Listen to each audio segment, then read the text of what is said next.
সহায় কৰিছে। আমি কেনেকৈ কি কৰিম তাৰেই চিন্তা। গতিকে যদি সকলো ফালৰ পৰা অকণ সুবিধা পাওঁ তেতিয়াহ'লে আমাৰ ভাল হয়। যোৱা নিশা 4:30 বজাত লোহাৰ গেটখন ভাঙি হাতী সোমাই আহি প্ৰথম মোৰ নামঘৰৰ দুৱাৰখন ভাঙে। তাৰপিছতে আহি মোৰ গ্ৰিলখন ভাঙে। গ্ৰিল ভঙাৰ পিছতে মোৰ দোকানৰ ৱালখন ভাঙে। তাৰপিছত আপোনাৰ মেইন ঘৰৰ ড্ৰয়িং ৰুমৰ খিৰিকী আৰু ৱালৰ সৈতে ভাঙে আৰু বেডৰুমৰ মাৰ বেডৰুমটোৰ দুৱাৰৰ খিৰিকী ৱালৰ সৈতে ভাঙে। হাতীটোৱে ইমানেই অত্যাচাৰ কৰে যে অকল মানে খেদিব পৰা নাই। তাৰপিছত একো নাপায়, শেষত যেনিবা ওলাই গ'ল আৰু বিস্তৰ ক্ষতি হৈছে।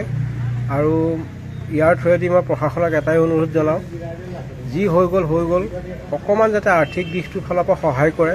কাৰণ মই সৰু সুৰা দোকান দি ব্যৱসায় কৰি খোৱা মানুহ, অকণমান আৰ্থিক দিশটোত সহায় কৰিলে যেন মোক সুবিধা কৰে। খবৰ তেখেতসকলক কেনেকৈ পালে নাজানো। হাতী যোৱাৰ পিছত তেখেতসকল আহি টৰ্চটো মাৰি চাই পেলাই আমি আকৌ অহাকালি আহিম বুলি গুচি গ'ল। কিন্তু বৰ্তমান সময়লৈকে তেখেতসকলৰ কোনো অহা নাই।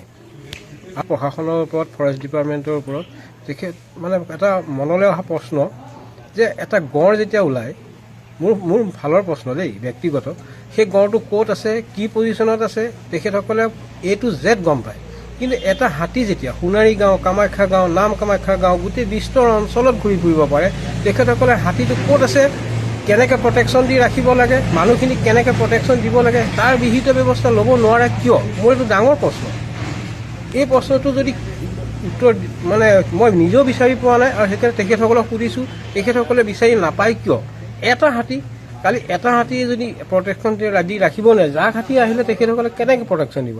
আৰু আচৰিত কথা, এটা গড় কোন অঞ্চলত কি চিটুৱেশ্যনত কেনেকৈ আছে তেখেতসকলে প্ৰটেকশ্যন দি থাকিব পাৰে, কিন্তু হাতীটো কিয় নোৱাৰে? হাতীটো এটা গড়তকৈ বিশাল ডাঙৰ বস্তু। আৰু তেখেতসকলে যদি ইচ্ছা কৰিলেহেঁতেন ধুনীয়াকৈ খেদি নিৰাপদ জেগাত হাতীটোক অৱস্থান কৰাব পাৰিলেহেঁতেন, গাঁৱৰ মানুহখিনি, ৰাইজখিনি, দুখীয়া ৰাইজখিনি সহায় পালেহেঁতেন। এই ব্যৱস্থাটো কিয় নকৰে? তেখেতসকলেতো চৰকাৰৰ ফালৰ পৰা যথেষ্ট সুবিধা পায়, সেই সুবিধাৰ সদব্যৱহাৰ কিয় কৰিব নোৱাৰে? এইটো মোৰ প্ৰশ্ন। আজি মোৰ ঘৰখনেই নহয়, বিস্তৰ অঞ্চলত খেতি পথাৰৰ পৰা আদি কৰি বিস্তৰ ক্ষতি সাধন কৰিছে। তেখেতসকলে কিয় ব্যৱস্থা নলয়? নিয়ম মাফিক আহিব, কাম বন কৰিব, কৰি মেলি ন্যূনতম কাৰোবাক সাহায্য কিবা এটা দিব, সেয়াই তেখেতসকলৰ কৰ্ম নেকি?